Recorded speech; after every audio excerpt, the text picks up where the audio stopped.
Esse é o nosso primeiro MesaCast da SAEB. Temos a honra de receber o nosso ilustre presidente do Conselho Regional de Medicina do Estado da Bahia, Dr. Otávio Marambaia. Muito bem-vindo, Dr. Otávio Marambaia. Muito obrigado, amigo, colega Maron. É um prazer e muita felicidade de estar aqui nesse primeiro, eu espero, de uma série bem-sucedidas de programações da SAEB, que já tem a tradição, de programações sempre interessantes, voltadas para os anestesiologistas, mas eu espero que todos os médicos sejam atingidos, possam ouvir o que nós vamos conversar aqui. Doutor Marambaia, a gente sabe que o senhor é entusiasta da temática do ato médico. E o motivo pelo qual nós estamos hoje aqui frontalmente, eu como presidente da Sociedade de Anestesia do Estado da Bahia e o senhor como presidente do Conselho Regional de Medicina, é a gente trocar um pouco de experiências e debater um pouco a questão do ato médico. O ato médico, que é tão respeitado por nós da anestesiologia, afinal de contas, a anestesia é igual à segurança do paciente. E nós temos o compromisso de seguir o ato médico como responsabilidade da nossa especialidade.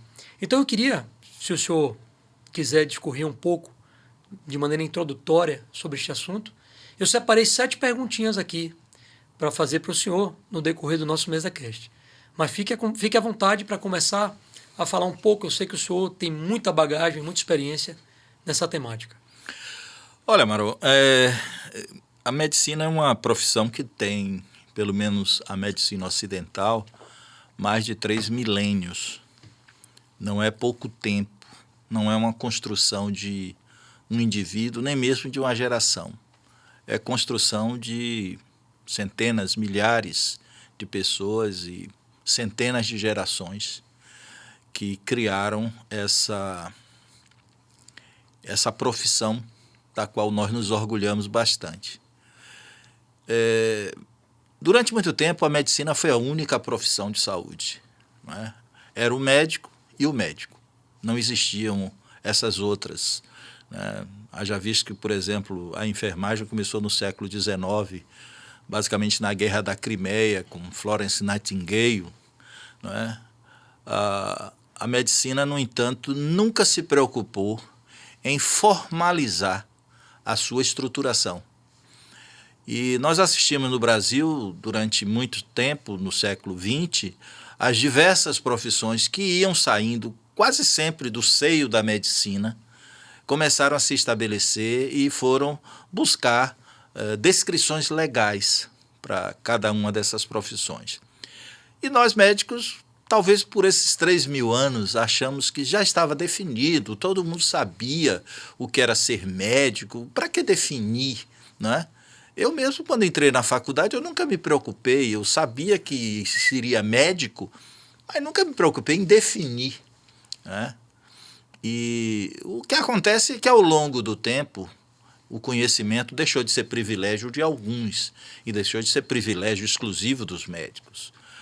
E as pessoas foram ganhando conhecimento, mas usaram esse conhecimento para se passar por médicos.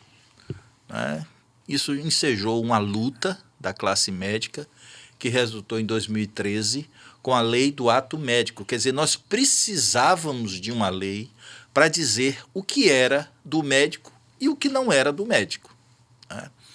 Lei do engano quando achamos que uma lei resolveria o nosso problema. E não resolveu.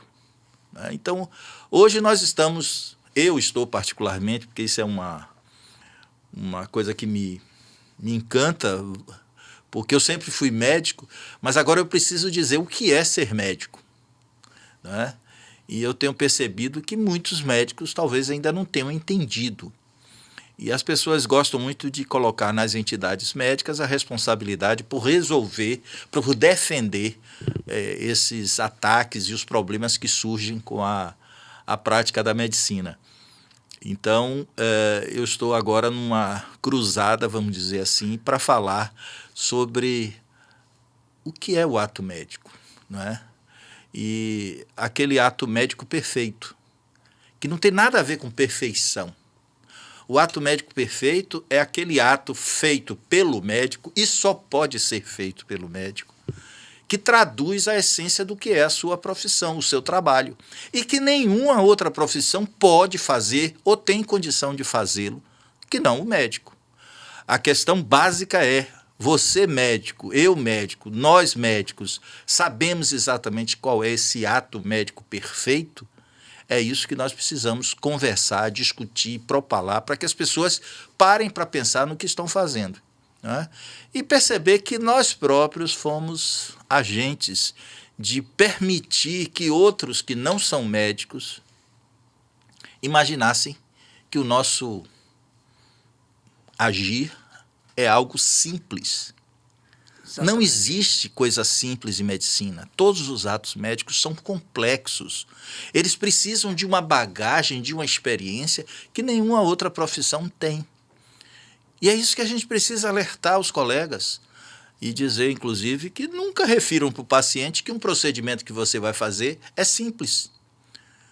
Já que nós estamos aqui num debate com o presidente da Sociedade de Anestesiologia, nunca me esqueço de que eu sou otorrinolaringologista, os pacientes chegavam, vindo às vezes de um outro colega que me indicou para fazer um procedimento cirúrgico, uma adenamidalectomia, e diziam para a mãe: olha, mãe, é uma bobagem, é um cheiro. Olha só.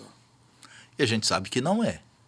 E quando eu esclarecia para a mãe que era sim um procedimento complexo, ia estar entregue na mão de um profissional qualificado, que é o anestesista, para que ele possa oferecer as condições para o exercício pleno, seguro, tranquilo do trabalho do cirurgião, mas não é um ato simples, é um ato complexo. Medicina é uma coisa complexa. Os médicos têm que entender isso, os pacientes têm que entender isso, e quem não é médico tem que entender também. E eu não estou dizendo isso para fazer reserva de mercado. É isso que nós vamos conversar durante os próximos momentos. Essa foi uma bela contextualização, né? Foi muito oportuno as suas palavras, porque a gente precisa, de fato, passar isso para os nossos semelhantes, né? Para os nossos colegas médicos, né? A primeira pergunta que nós formulamos aqui é: o que representa o ato médico dentro da prática médica no Brasil, especialmente após a regulamentação dessa lei que o senhor citou, de 12.842 de 2013, e quais são os principais benefícios dessa regulamentação para os pacientes e para os médicos? Olha, essa pergunta é muito boa porque nós achávamos que a lei resolveria o problema, né? Mas a lei são letras escritas num papel, quando muito repetidas oralmente. A lei não tem o condão de fazer com que as pessoas ajam de acordo com o que está descrito, né? Então, a lei de 2013, ela disse quais são os atos exclusivos de médico, ou seja, só pode fazer esse ato quem é médico. Vamos tomar, por exemplo, o diagnóstico. Perfeito. O diagnóstico de doença é um ato exclusivamente do médico. E quando eu falo diagnóstico de doença, não significa que as intercorrências, as interrelações, os atos que são desenvolvidos em torno daquele diagnóstico sejam todos apenas de diagnóstico. Então, vou tomar o exemplo do anestesiologista, né? Que a anestesia não trata uma doença. Ela permite que o paciente esteja acessível a um cirurgião, por exemplo, para fazer um procedimento cirúrgico que vá propiciar a cura ou a melhora ou controle daquela doença. Muito embora hoje a anestesiologia, devido ao progresso, ela também tem uma ação terapêutica, principalmente naqueles casos, né, da medicina da dor e do controle dos sintomas dolorosos de uma maneira geral. Então, o fato é que o diagnóstico é o início de tudo. Então, quando eu vejo profissionais não médicos querendo prescrever, querendo passar medicamentos, o que é que isso significa? Como é que ele pode passar medicamentos sem ter feito o diagnóstico? O diagnóstico é que diz: o paciente tem a doença tal, e essa doença pode ser tratada medicamente com remédios, ou pode ser uma cirurgia, ou pode ser mudanças de hábito. É preciso que as pessoas tenham clareza de que esse diagnóstico é propiciado por aquilo que eu chamo de ato médico perfeito. né? O que é o ato médico perfeito? É aquilo que a gente aprendeu na escola. Toda doença tem uma história, toda doença tem manifestações. E essa doença no corpo de uma pessoa sofre as influências da própria estrutura psíquica orgânica dessa pessoa. Então, é preciso um profissional atento, não apenas ao conhecimento da história natural da doença, mas da história da doença naquela pessoa. Exatamente. Então, não é possível você estabelecer um padrão, um protocolo de dizer, olha, você fazendo isso, você tem essa doença aí, e o tratamento é esse. Nós sabemos que não é assim. Então, essa filigrana, essa sensibilidade que o médico deve possuir para fazer o diagnóstico e, a partir do diagnóstico, instituir as opções terapêuticas. Então, história. A história do paciente. A história de vida do paciente, do trabalho. Não é à toa que nós perguntamos ao paciente, o seu trabalho em quê? Não é para colocar simplesmente na ficha, porque nós sabemos que existem doenças que têm uma correlação direta com o trabalho.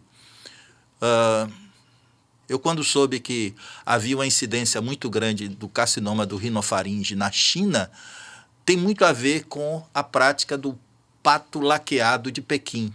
Aquele pato que são vendidos nas ruas, nos restaurantes, que cria uma fumaça muito densa e que é uma das causas importantes da formação do carcinoma do rinofaringe.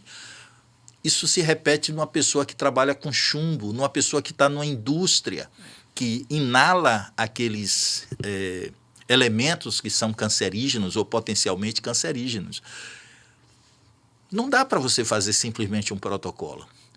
Eu posso estar atendendo uma pessoa que trabalhou num restaurante chinês a vida toda fazendo pato laqueado de Pequim, que é aquele pato com, como é que se diz, aquele tratamento todo e aquela fumaceira que sai daqueles produtos, e que eu confesso para você que eu nunca comi, mas dizem que é até gostoso. Imagino que sim. Mas essa é uma situação que nós precisamos. A etnia da pessoa, então nós sabemos que as pessoas de etnia negra têm hipertensão arterial muito mais prevalente, né? Prevalente e mais difícil de tratamento, né? E de controle, e por aí vai. É um mundo. Quando a gente fala de ato, é você conhecer o cidadão que está na sua frente para estabelecer o diagnóstico. E esse diagnóstico pode chegar numa encruzilhada. É aí que nós sabemos a diferença entre pedir um exame ou não. E o que é que nós estamos vendo?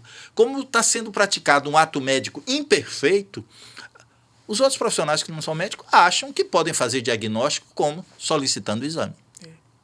E o exame pode ser um viés de confusão muito maior, não é? Daí a gente vê pessoas fazendo tratamentos absurdos com vitamina D, com outras ômega 3, etc., como se isso respondesse porque aparece alguma alteração no exame que poderia ser indício de alguma perturbação, e que na maioria das vezes não é, né? Então, olha, a gente ficaria aqui horas falando sobre o ato médico perfeito. O ato médico perfeito é aquilo que tem uma boa anamnese, uma boa propedêutica e uma concepção adequada e realista da necessidade de prescrição de exames. Eu digo que o médico que faz o ato médico perfeito, ele custa menos para o sistema de saúde. Exato, isso que eu ia te falar agora, exatamente. Você veja que, como a gente perguntou, né, os principais benefícios, um dos benefícios é a economia, né? Você para de sangrar as operadoras, você para de sangrar o sistema de saúde, o sistema único de saúde, né, com tantos desperdícios, muitas vezes. Exato. Pelo simples fato de você não olhar no olho do paciente e colher uma história detalhada. Dali você consegue trilhar um caminho do diagnóstico e, por consequência, fazer o tratamento adequado. Mas, dentro das competências, eu vou seguir aqui na minha segunda pergunta. Sabemos que a medicina é um trabalho colaborativo entre várias profissões de saúde. Mas há limites claros em relação ao que constitui o ato médico. Como o CREMEB enxerga os desafios de manter essas delimitações em um ambiente de atuação interprofissional?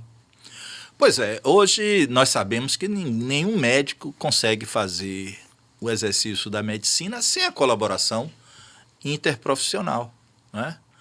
Eu em momento algum, eu estou, ao falar do ato médico perfeito, desconsiderar o trabalho importantíssimo, fundamental das outras profissões.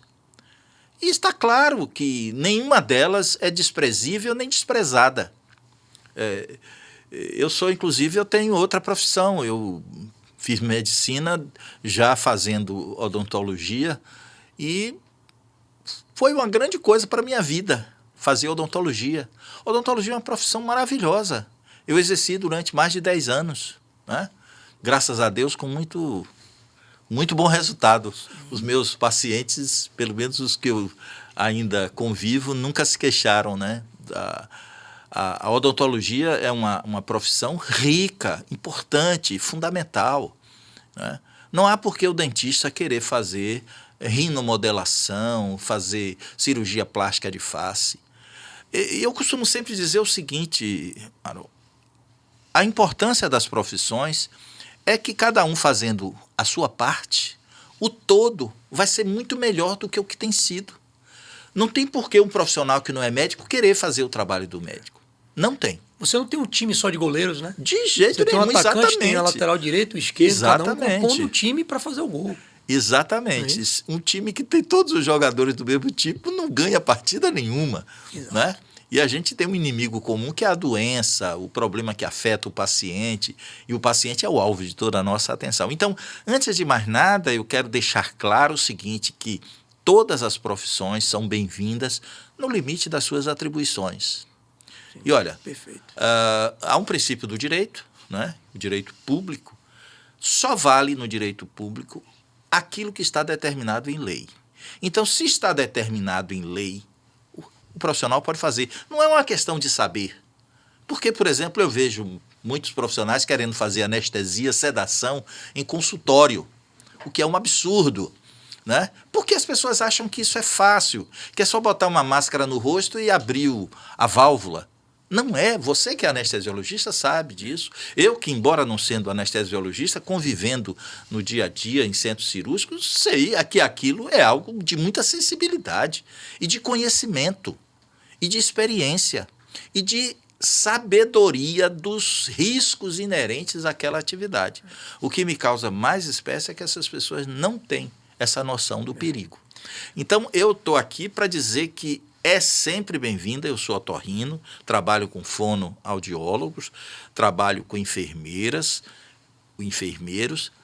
com todo prazer, porque eu não posso trabalhar para fazer uma boa medicina ou uma melhor medicina sem a colaboração desses profissionais na área de sua competência. Fazendo assim, conjuntamente, nós temos o que é o objetivo nosso, ter o melhor para o paciente. Eu diria que o profissional habilitado é aquele que sabe tratar, inclusive, as complicações. Sem dúvida. Eu acho que esse é o ponto de partida quando a gente cai na reflexão de se é capaz ou não é capaz, se tem habilidade ou não. Pois é. Se você tem habilidade para fazer, executar a tarefa, saiba também ter habilidade ou a expertise para resolver a complicação. Você agora me fez recordar um evento no início da minha carreira, quando a gente termina a residência, então está naquela fase do voo solo, né? Porque quando você está na residência, tem sempre um preceptor para lhe dar uma mão, lhe dar um conselho, ajudar, etc. E eu fazendo uma cirurgia, à noite eu fui convocado de volta ao hospital porque o paciente estava sangrando. E encontrei um grande anestesista da época, que já faleceu, e que eu, todo constrangido, né, estava iniciando ali naquele hospital e coisa e tal, então já na primeira ou segunda semana já tinha um paciente de revisão cirúrgica.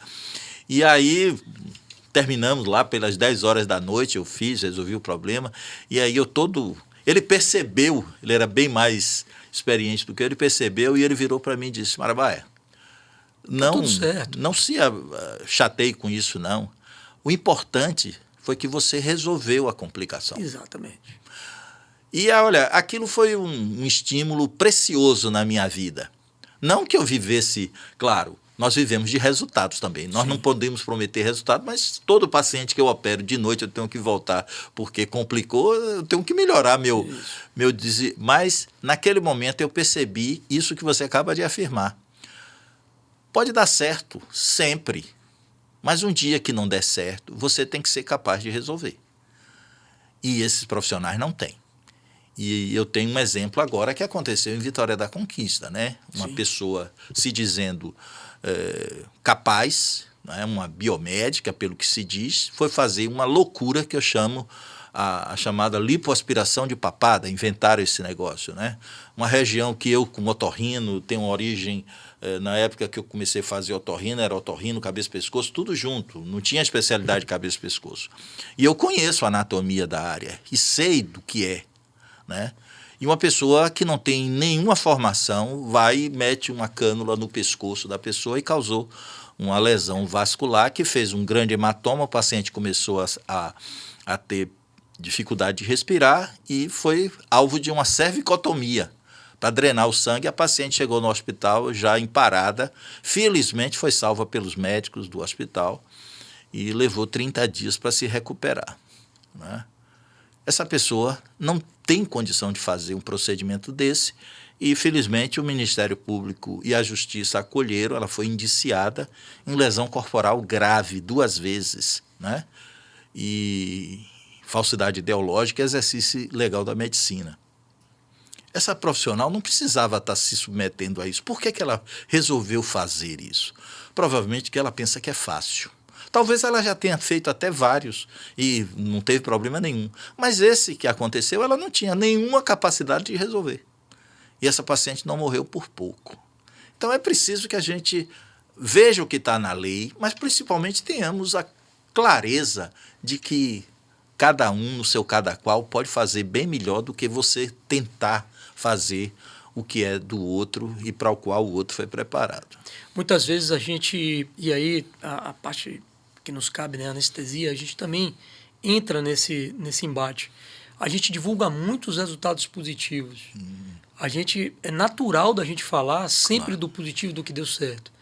Então existe até uma movimentação na sociedade de anestesia, de modo que a gente passe a divulgar as complicações, porque a gente precisa dizer de fato que a anestesia, quando ela não é segura, ou seja, quando ela é feita por um profissional não médico, que não está habilitado, os resultados são catastróficos. Porque na nossa especialidade, ou você mata, ou você aleja, não tem um meio termo para as complicações. Então a gente está fazendo essa campanha, e dos motivos que a gente está aqui nessa mesa cast é justamente a gente informar a população da importância de ser realizados os procedimentos pelo médico, né? E separar os territórios daqueles que não são médicos. Porque, como o senhor falou e como eu também falei, é um time. A gente precisa explorar aquilo que o outro profissional tem de melhor, né, para que a gente traga o melhor resultado para o paciente no desfecho final, né? A gente costuma dizer que a anestesia segura o paciente protegido. Sem dúvida. Então vamos prezar por isso, né? E aí vai a nossa terceira pergunta, que é justamente dentro dessa temática de segurança do paciente. O ato médico ele está diretamente relacionado à segurança do paciente, sobretudo em pacientes de alta complexidade, como cirurgias e anestesia. Aqui está um cirurgião e um anestesista. Quais são as maiores preocupações do CREMEB em relação ao exercício de atos médicos por não médicos? O senhor acabou de dar um exemplo, mas se puder ilustrar um pouco mais, claro, guardando aí o segredo do CREMEB, mas se puder ilustrar com personagens ou com nomes fictícios, mas casos são sempre bem ilustrativos para a gente. Pois não. O que nós estamos observando hoje em dia é essa... E aí o apelo que eu faço aos colegas nunca simplifiquem ou digam simplificadamente, seja ao paciente, seja a família do paciente, o ato médico em si. Você tem que descrever, não precisa aterrorizar ninguém, mas é preciso dizer quais são os elementos que vão compor aquela sua ação. Um dos problemas que nós recebemos muito no conselho é o paciente se queixando de que o médico não explicou para ele as dificuldades, os problemas. Então, imagine que uma mãe vai fazer, e eu tenho que citar da minha área mesmo, uma adenamidalectomia, e você não explicou que a criança vai sentir dor ao engolir e que provavelmente vai se recusar a se alimentar durante um período, e é preciso que ela tenha paciência, que ela tenha, vamos dizer assim, um pouquinho de menos ansiedade, né, e tenha um pouco de cuidado né, para poder alimentar em pequenas doses aquela criança que, obviamente, tem uma dor na garganta que vai persistir durante alguns dias, 1 ou 2 dias no máximo, né? Se você diz que não vai ter problema nenhum, a primeiro estranhamento é a mãe chegar em casa e dizer, olha, mas ele está morrendo de dor aqui, o senhor não disse que ele ia ter essa dor. Ou em alguns outros casos em que você tem, por exemplo, drenos, que você tem condições que vão incapacitar a pessoa de estar nas suas atividades normais, e você tem que explicar tudo isso para as pessoas. Essa é a maior queixa que os pacientes fazem dos colegas, que eles não são capazes de informar. A outra coisa é o seguinte, é muito bom quando o paciente chega para o médico e diz, doutor, a cirurgia que eu fiz com o senhor foi ótima, não senti nada, estou bem, estou ótimo. Claro, vai acontecer. Mas acontece aos pacientes que vão entrar em processo de sofrimento e eles têm que ter suporte. Sim. Com relação a outros profissionais, normalmente essas pessoas fazem o procedimento e somem quando existe complicação. Eu atendi no meu consultório uma paciente que foi submetida a um processo que eu nunca tinha ouvido falar, uma coisa chamada metamerização, né? A gente sabe da neurologia que os metâmeros são aqueles segmentos das terminações nervosas que inervam determinadas regiões do nosso corpo, né? E essa esperta, por sinal era uma cirurgiã dentista, né? Ela fazia injeções de xilocaína em pontos que ela chamava de metâmeros, né? Com o propósito de melhorar o tônus, e normalmente ela fazia isso com pessoas acima de 60 anos para melhorar o vigor, a vitalidade. E essa paciente me chegou com um abscesso na bochecha. E, obviamente, eu estranhei, pensei que podia ser uma espinha, uma acne que ela tentou espremer, não. Olhei por dentro da boca, não tinha. É aquelas coisas que eu digo sempre o seguinte, medicina não é ciência exata, mas não se inventa, a gente tem uma causa, E eu tirei simplesmente 25 ml de pus dessa região onde foi feita uma injeção de xilocaína. Olha que perigo. E perguntei, e quem foi que fez isso? Aí quando ela me disse, a senhora tem que voltar para esse profissional, e eu tive que fazer uma incisão com um dreno, porque para não haver coleção de novo, né? E essa profissional estava em Dubai, porque o procedimento inclusive custou caro. Essas sessões de metamerização custavam cerca de R$ 2.500. Quer dizer, você pagar R$ 2.500 para usar assim, ela dizia que era mais ou menos meio vendendo ml. Sonhos, né? Exatamente. E eu imagino que nós sabemos que a xilocaína não é inócua. Ela poderia ter, inclusive, uma superdosagem e ter um problema e morrer por causa disso. Né? Nós já vimos esses casos acontecerem. E o interessante é que eu preveni para ela que, obviamente, um abscesso onde eu tirei 25 ml de pus, né, no momento da incisão, iria ter uma retração. Né? E ela voltou depois de vários dias que nós acompanhamos, etc., mas depois de umas 2 semanas com uma retração, e ela achando que foi o procedimento. Então, é preciso que o médico clarifique para o seu paciente. Eu recebi um paciente de outrem. Aliás, sobre isso, recente resolução do Conselho Federal de Medicina proíbe que o médico valide, ateste esses atos praticados por não médicos. E não deem atestado de óbito, se o paciente for a óbito. Ele tem que encaminhar o EML, porque isso é considerado lesão corporal grave, ou homicídio. O homicídio que pode ser até doloso, porque o indivíduo que não é médico, que faz um procedimento e causa a morte do paciente, ele está sabendo que poderia fazer isso. É igual o sujeito que bebe e vai dirigir. Né? Então, essas são coisas que a gente precisa ter no diálogo do paciente. E nós médicos, precisamos acordar para a vida, né? Como diz um programa aí televisivo. Nós temos que estabelecer diálogo com nossa clientela. Excelente, porque a quarta pergunta exatamente fala sobre a temática de fiscalização e responsabilização. Né? Como o CREMEB tem atuado na fiscalização e no combate ao exercício ilegal da medicina?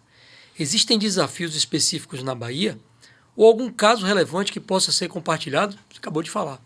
né? E uma dos métodos de fiscalização é o CFM através dessa portaria. Olha, nós estamos tendo a ajuda dos colegas, finalmente, porque eu sempre tenho dito que uma entidade não vai conseguir fiscalizar um estado do tamanho da Bahia. São 417 municípios.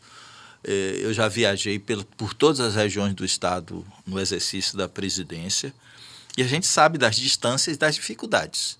Então é preciso que o colega que esteja num determinado local, ele nos avise, ele nos diga o que está acontecendo.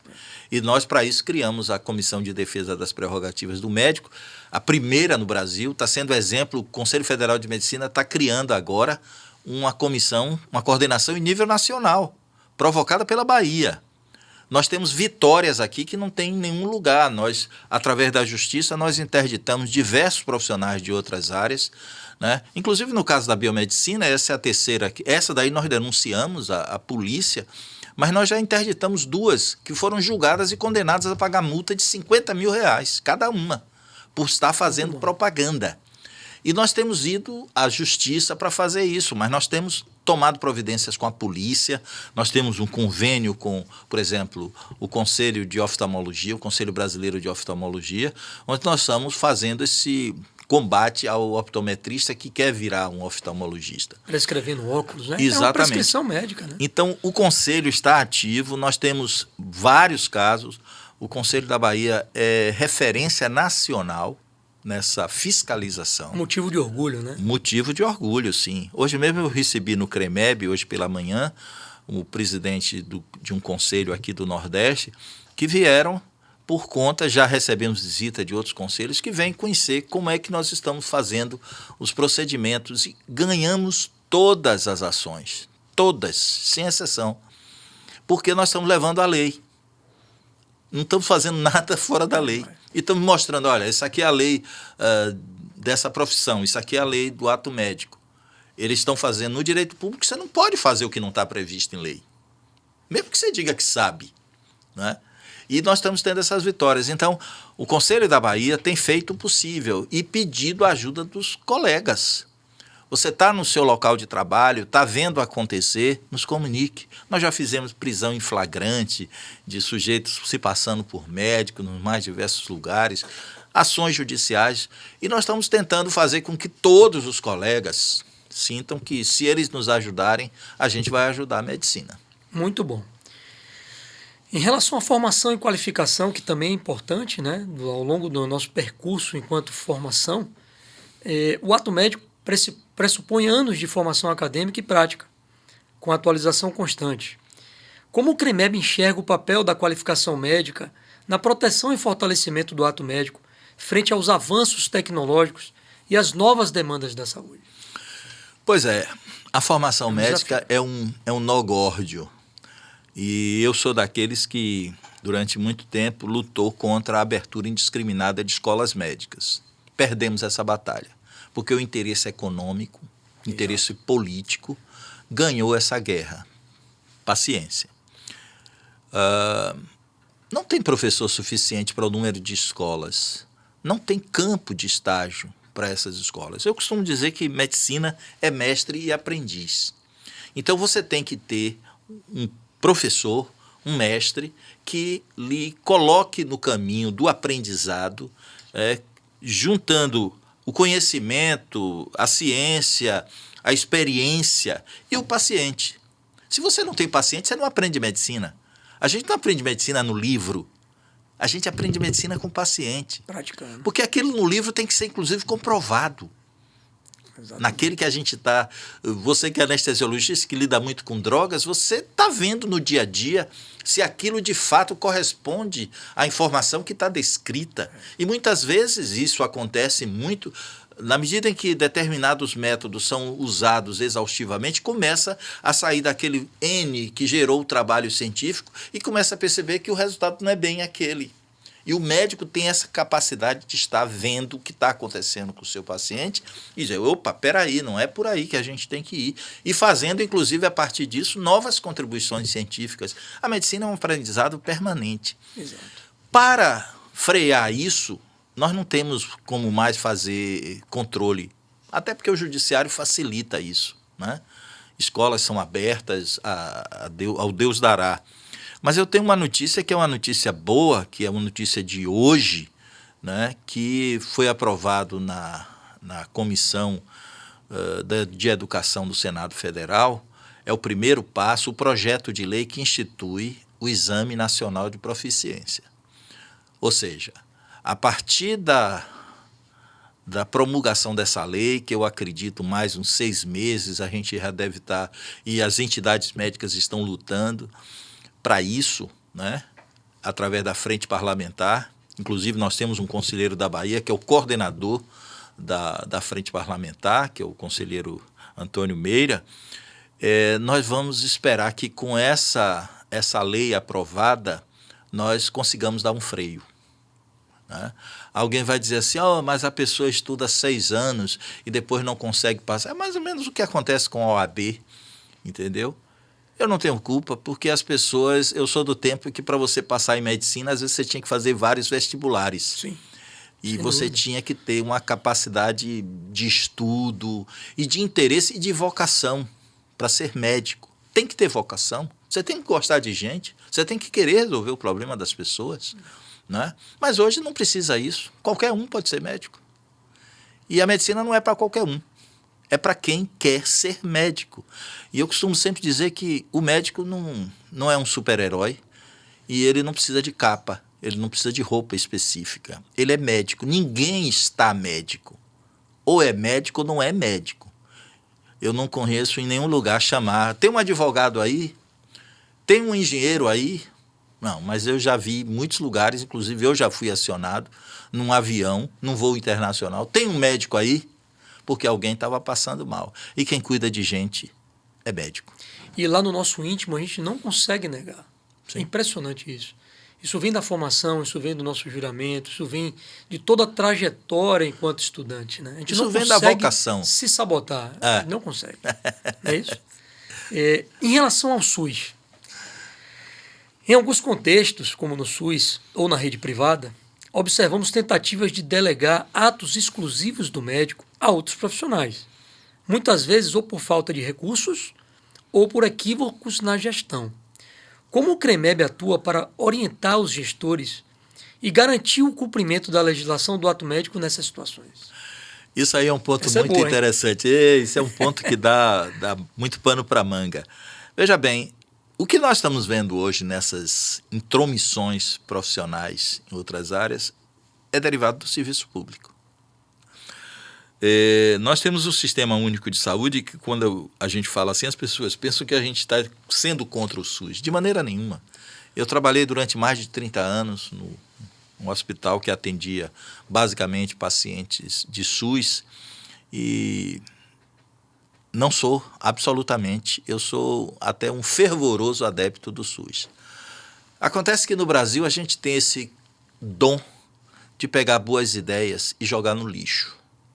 O SUS é uma boa ideia que o Brasil, historicamente, tem jogado no lixo. Por quê? De má gestão, de planejamento pífio e de roubalheira. A única experiência que eu tive no serviço público foi numa atenção municipal, onde eu vi que é possível se fazer muita coisa assim, com pouco de dinheiro que tem. E olha, naquela época tinha menos ainda do que temos hoje. Mas não há interesse político, porque as próprias elites políticas, sejam de esquerda, sejam de direita, usam a saúde como forma de manter aprisionado os eleitores, para usar do fisiologismo, para usar do troca-troca. Né? Quando uma pessoa vai a um hospital e precisa fazer um procedimento e dizem que não tem condição, que só vai marcar para dali a 8 dias, e alguém pronuncia o nome de uma determinada pessoa e imediatamente se consegue uma vaga, isso mostra como o sistema está podre, deteriorado. Então, a sociedade brasileira precisa fazer como o Sistema Nacional de Saúde inglês. Nós nos copiamos eles, mas não fizemos o que eles fizeram. A sociedade inglesa parou e disse, nós vamos ter um sistema de saúde universal. E a sociedade participou. Aqui não existe isso. Nunca se parou com seriedade para planejar o Sistema Único de Saúde. Nesse Sistema Único, fazem as improvisações. Então, enfermeira prescreve. As gambiarras, né? As gambiarras. Enfermeira prescreve. E aí eu vou aqui aproveitar esse momento e falar sobre a questão, por exemplo, do atendimento materno-infantil na Bahia, que é um terror, uma tragédia. E a culpa é de quem? Do médico. Porque é o médico que não faz o pré-natal, porque ele é feito por enfermeira ou por outros profissionais, e recebe uma bomba, que é aquela gestante, às vezes em eclâmpsia ou com outras comorbidades, alguns problemas, que ele vai ter que resolver naquele momento sem nenhuma infraestrutura. Esse é um problema gravíssimo, ninguém toma conta. Então, essa questão de colocar profissionais que não são médicos para fazer o trabalho que o médico, também tem um pouco de culpa do médico. O médico, alguns procedimentos ele considera que são mais simples, que ele pode, e ele faz delegação. Não deve fazer, né? Então, se o médico, no serviço público, a enfermeira chega para ele dizendo que o paciente do leito tal está precisando disso e ele verbaliza dizendo para ela aplicar ou dar isso ou aquilo, ela vai pensar que aquilo é fácil. E dali para dizer que pode prescrever, que pode fazer diagnóstico, é um passo. Então há uma contribuição da nossa ausência, da nossa leniência como médicos nesse aspecto que precisa ser repensada. Eu não tenho nenhuma dúvida que existem excelentes profissionais no serviço público, não tenho dúvida disso, mas eles estão sendo pouco utilizados por causa de uma gestão ruim, uma gestão incompetente, uma gestão que não faz planejamento e o pior, que joga o dinheiro público no ralo.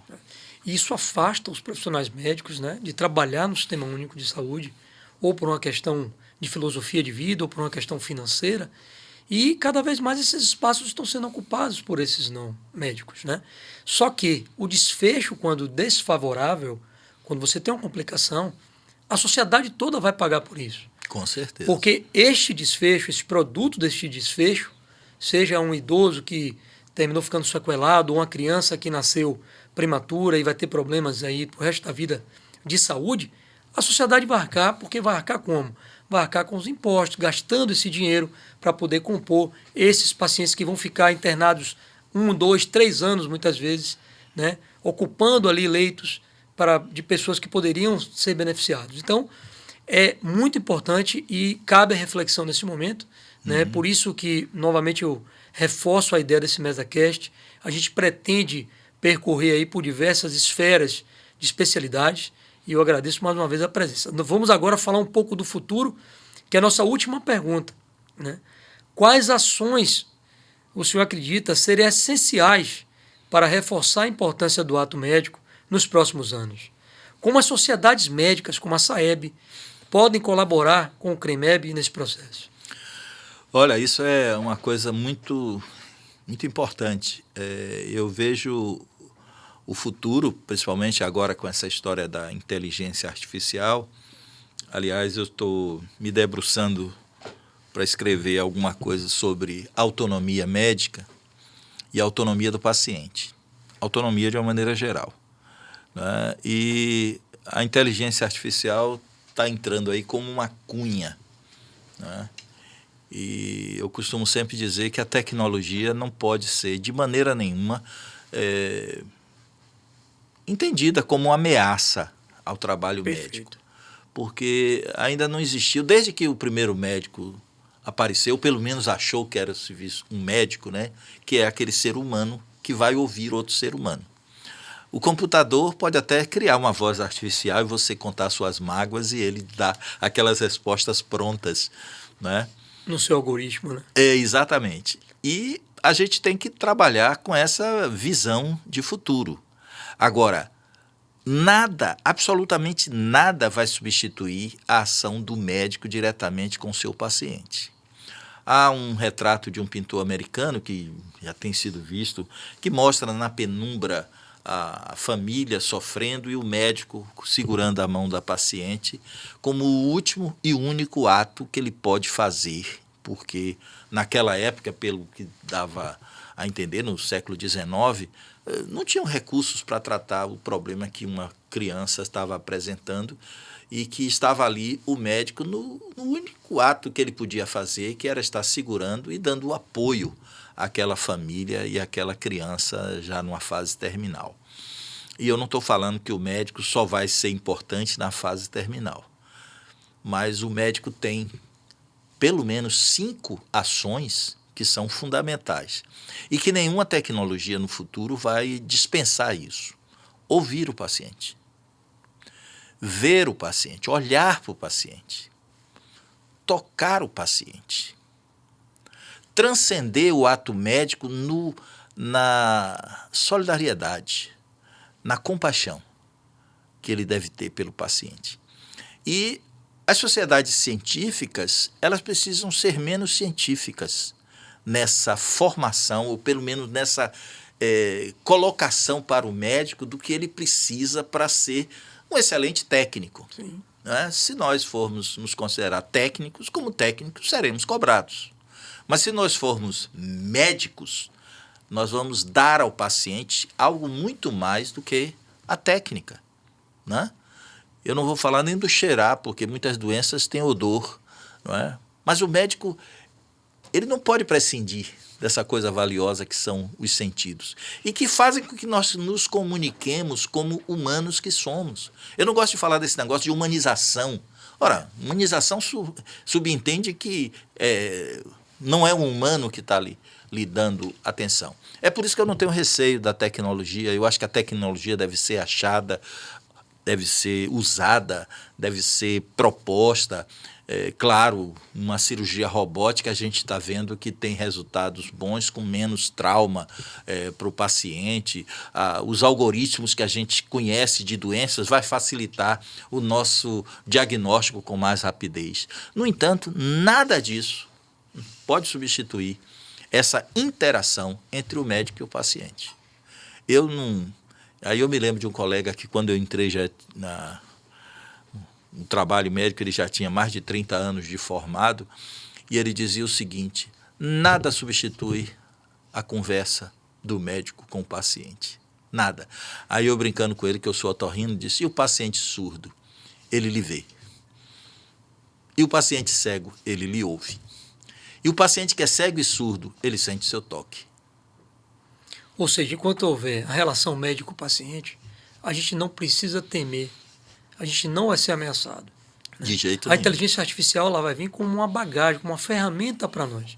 Mas enquanto houver relação médico-paciente, podemos ficar tranquilos. Agora, não podemos deixar isso se perder. Exatamente. Essa relação médico-paciente ela tem que ser sempre duradoura, ela precisa existir e a gente tem como responsabilidade propagar isso. É preciso que nós tenhamos em mente de fazer o ato médico perfeito. Ouvir, conversar com o paciente. É óbvio que eu não estou dizendo que o paciente chega com a coceira no ouvido porque tem cera, eu vou levar meia hora conversando sobre idiosincrasias. Mas sempre vai ter o momento de que uma palavra que você diz ao paciente, isso já aconteceu comigo, pessoas me agradecerem anos depois de algo que eu nunca me lembrei, de que numa consulta, conversando sobre os problemas, eu disse uma coisa que mudou a vida dela. Rapaz, isso é poderoso. Demais.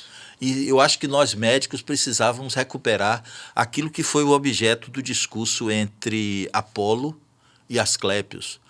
Asclépios, pela mitologia, seria o filho de Apolo, que era o deus da medicina, com uma mortal.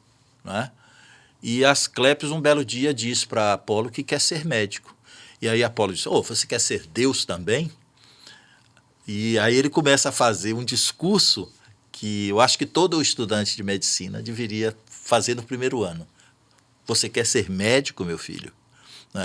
Então, essa pergunta de Apolo para Asclépios, no final do diálogo, Apolo diz assim: então você vai ser médico. E aí toda aquela situação de dificuldade do relacionamento médico-paciente é feita naquele pergunto: você quer ser médico? Olha, você não vai ter mais vida social, que você pode estar lá numa festa bem bonita e alguém diz assim: doutor Maron, eu estou precisando do senhor aqui, que o paciente está grave e coisa e tal. E a festa acabou para você.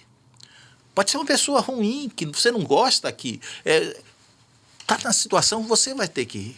Você quer ser médico, meu filho? Olha, vai ser uma pessoa fedorenta, toda pútrida, você vai ter que atender.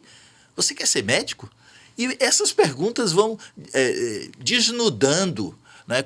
Quase como a dizer assim, rapaz, você vai enfrentar a dureza. E o que nós estamos vendo hoje é as pessoas querendo fazer medicina para ter qualidade de vida. Né? Eu não sou contra que as pessoas tenham qualidade de vida, mas ser médico, a gente tem que responder essa pergunta de Apolo. Você quer ser médico, meu filho?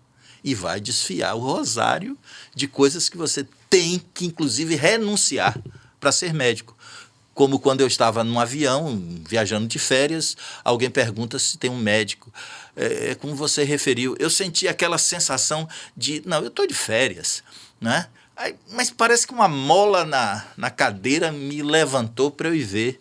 Aí, no caso, apenas para finalizar esse pensamento, estava um colega atendendo um paciente que caiu e bateu de cara, tomou uns vinhos a mais, ou uma coisa, naquele tempo ainda servia bebida alcoólica, e o cara caiu de cara, né?